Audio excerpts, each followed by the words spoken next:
Et bonjour tout le monde, c'est Perrine de la boutique Dans mes pochettes. Bienvenue sur une nouvelle vidéo de Project Life. Nous allons scraper la semaine 18 avec le nouveau kit Esprit de famille. A tout de suite.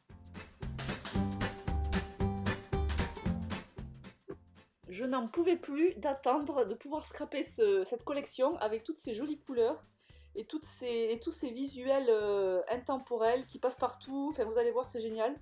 Je trouve que c'est hyper facile de scraper avec cette collection. En somme, je me suis régalée. Donc, semaine 18, j'avais pas mal de photos. Tellement de photos que j'ai fait trois montages. J'ai fait 3 montages de petites photos sur des papiers 10 par 15. Donc pour faire les montages tels que je les ai fait là, je ne peux pas les faire avec l'application Canon Selfie, puisqu'elle me propose des montages que basiques en fait, avec soit 4 photos, soit 2 photos, et puis c'est toujours très carré. Là, si je veux faire des montages un petit peu plus fun, avec, comme vous voyez sur la droite, 3 petites photos sur le côté et une grande à droite, ou celle que vous voyez là dans la pochette de droite. Ça va un peu vite, mais vous allez les revoir après. Pour faire ce genre de montage, je reviens sur l'application que j'utilisais avant, qui s'appelle Photogrid. Et d'ailleurs, j'ai constaté qu'ils avaient amélioré l'application sur un point. C'est que la recherche de photos est vraiment facilitée. Avant, c'était un peu le bins. Quand je voulais récupérer mes photos depuis Google Photos, il fallait que je les télécharge, enfin c'était mal foutu. Là, on peut directement accéder à Google Photos et à un album précis. Donc là, moi j'ai mon album en cours dans lequel je mets toutes les semaines les photos que je vais scraper. Et donc du coup, j'ai pu faire des montages hyper facilement. Voilà, après, une fois qu'on a choisi les photos qu'on veut mettre, il suffit de choisir quel modèle de montage on va suivre en fonction des photos. Là, vous voyez la photo en bas où j'ai Capucine qui fait de la trottinette. J'avais une série de plusieurs photos qui étaient très verticales, donc ça me permettait de les mettre comme ça, de mettre 4 photos verticales les unes après les autres. En revanche, la photo du haut, où c'est plus des photos qui sont soit en portrait, soit en carré, ben là je ne peux pas les mettre trop en bande comme ça, verticale. Donc j'ai choisi d'autres modèles. Enfin bref, je vous invite pour celles qui n'ont jamais testé l'application ou celles qui l'avaient mise de côté, de retourner la voir. C'est Photogrid, Grid G-R-I-D. Vous avez l'application, je pense, sur l'Apple Store et surtout sur le Google Store il y est, puisque moi j'ai pas d'iPhone, mais bon voilà, je pense que c'est disponible dans sur les deux supports. Bon, malgré tout, je vais quand même continuer à utiliser l'application Canon Selfie parce que je trouve qu'elle est vraiment facile à utiliser, elle fait les montages tout seul. Les bordures blanches, ça match à peu près bien, alors que sur la Photogrid, c'est un peu... bon, encore que là, ça va bien. Bon voilà, écoutez, vous ferez votre choix. Donc Photogrid ou l'application de la Canon Selfie si vous avez l'imprimante Canon Selfie. Bon, donc du coup je vous ai fait une petite intro, c'était absolument pas prévu sur l'application Photogrid. Et donc là j'en suis déjà à mes cartes de journaling. Donc vous m'avez vu... oh là là, c'est passé trop vite, du coup en même temps que je parle, j'ai pas forcément regardé ce que je faisais à l'écran. Bon, c'est pas grave, je vais dérouler et puis s'il y a des petites choses qui me reviennent, je ferai. Donc vous avez dû me voir placer mes photos. J'ai utilisé une pochette 15 par 30 pour pouvoir ajouter les photos supplémentaires. J'ai placé mes photos, j'ai choisi mes cartes. Et donc là, je m'attaque à mes cartes de journaling. Donc, comme d'habitude, pour les en-têtes de cartes de journaling, j'aime bien avoir un fil rouge sur toute ma double page. Donc là, j'utilise la planche de tampon Esprit de famille et ces petits fanions que je colorise avec la Distress Oxide Victorian Velvet. C'est une des couleurs que je vous avais proposé d'utiliser pour cette collection. Donc c'est un rose, un peu un vieux rose en fait. Donc là j'ai fait ça, je laisse poser, je sais pas trop ce que je vais faire encore après. Donc c'est pour ça que je passe à la carte verte là où j'ai juste collé ensemble. Ça fait partie des coupes bois. Ah oui, alors je voulais vous parler de ça. Ce sont les die cuts de la collection. Je teste une nouvelle façon de travailler. Je trouve que les die cuts, c'est toujours compliqué d'aller fouiller dedans. Moi, je trouve que ça prend du temps en fait. Et puis on n'a jamais le bon die cut.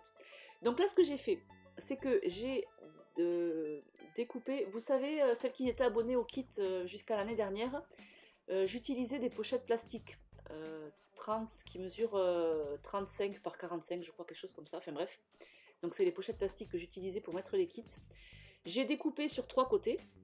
Et en fait, je m'en sers un petit peu comme un cahier et je prends en sandwich tous les die cuts. Ensuite, cette pochette, je la pose sur un calendrier en A3. Vous savez, c'est les grands calendriers qu'on a. En général, c'est les banques ou la poste. Enfin, la poste, je ne sais pas s'ils font encore ça. Mais en tout cas, les banques, en général, proposent ce genre de calendrier annuel. Un almanach, je crois. Non, l'almanach, c'est quand ça se déplie. Bon, enfin bref. Les grands trucs cartonnés, moi, je les recouvert de papier blanc pour que ce soit plus joli, parce que sinon, c'est pas top. Et donc, dessus, je mets ma grande pochette plastique dans laquelle sont prises en sandwich tous mes die cuts. Et donc j'ai une vision d'ensemble de tous mes die cuts et je trouve que c'est vachement plus facile à utiliser. Alors certes, ça prend un peu de place, moi je l'ai mis sur une étagère de ma boutique, mais franchement pour avoir une vue d'ensemble de tous les die cuts, je trouve que c'est hyper pratique. Bon voilà, ça c'est pareil, c'était un petit topo que je voulais vous faire, mais du coup je suis décalée par rapport à la vidéo, donc je vais enchaîner sans plus tarder. Là je repasse sur mes cartes de journaling. Donc j'ai utilisé le petit soleil que vous avez sur la planche Esprit de famille. J'ai tamponné avec la Victorian Velvet, donc c'est la même que tout à l'heure. Et ce que je fais là, c'est que j'utilise la planche de tampon journaling et je tamponne les petits mots que vous avez à droite et à gauche de la planche. Donc dans mon idée, je voulais tamponner le jour que je traite en fait sur mon journaling. Donc il y a des fois, par exemple la première carte, j'ai mis semaine parce que c'était un récit global de la semaine. Et puis par contre, il y a pour certaines cartes, donc je crois que c'est pour les 3 autres cartes. La deuxième carte c'est lundi, mercredi. Après j'ai fait re-mercredi parce que mercredi on avait beaucoup de choses. Et ensuite jeudi, vendredi. Enfin voilà, en fait j'ai tamponné systématiquement 2 mots sur mon en-tête. Et quand ça concernait qu'un seul jour, par exemple la 3e carte, j'ai mis mercredi et j'ai mis le tampon explorer. Voilà, histoire d'avoir toujours cette continuité de mots identiques. Enfin, de présentation identique.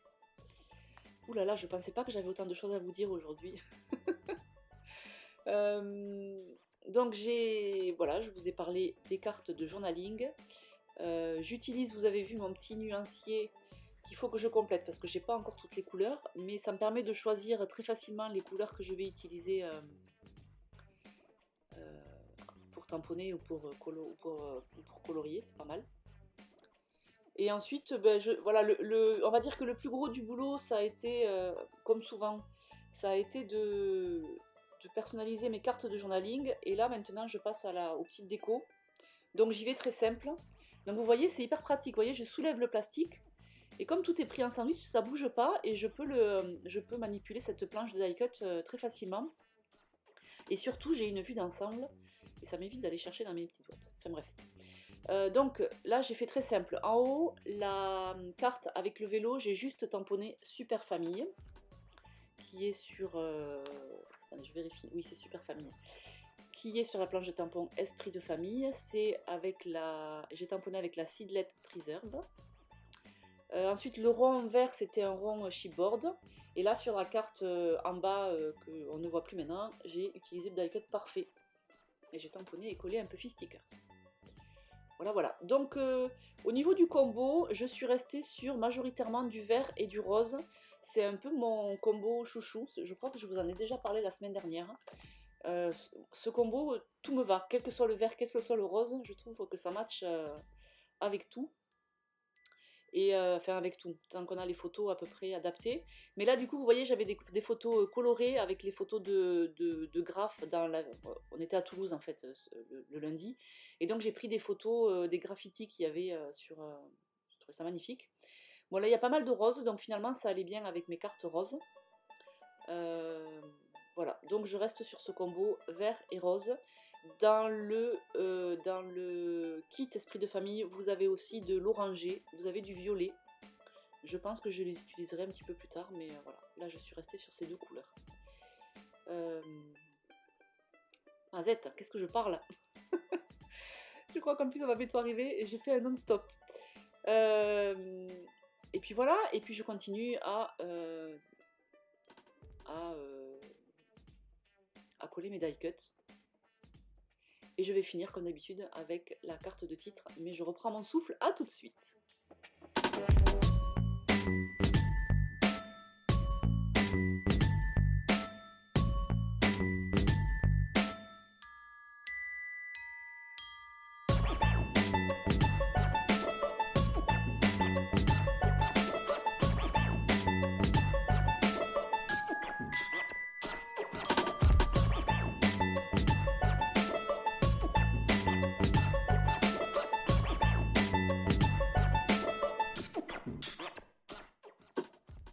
Alors pour la carte de titre, j'y vais au début un petit peu à tâtons, je sais pas trop, je prends la température. Finalement, je ressors ma planche chouchoute qui s'appelle Ma semaine documentée. Je tamponne le texte semaine numéro et ensuite je prends la planche date 2 où je prends le chiffre 18. Et ensuite je décide de tamponner les dates. Je ne le fais jamais. Mais en fait, je me rends compte que c'est quand même plutôt sympa de savoir à quelle date on est quand on feuillette l'album. Et j'ai souvent la flemme en fait de le faire, mais je trouve que c'est bien de le faire. Donc là, je l'ai fait.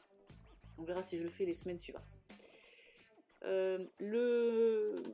L'alignement est un peu en quinconce, mais c'est pas grave. Pour faire ressortir le semaine numéro 18, je souligne 2 fois. Souligner, c'est quelque chose que je faisais avant quand j'écrivais mon journaling à la main, que j'aimais bien, ça faisait ressortir un petit peu le texte. Et ensuite, toujours de la planche journaling, je tamponne best of et le petit géotag est vidé.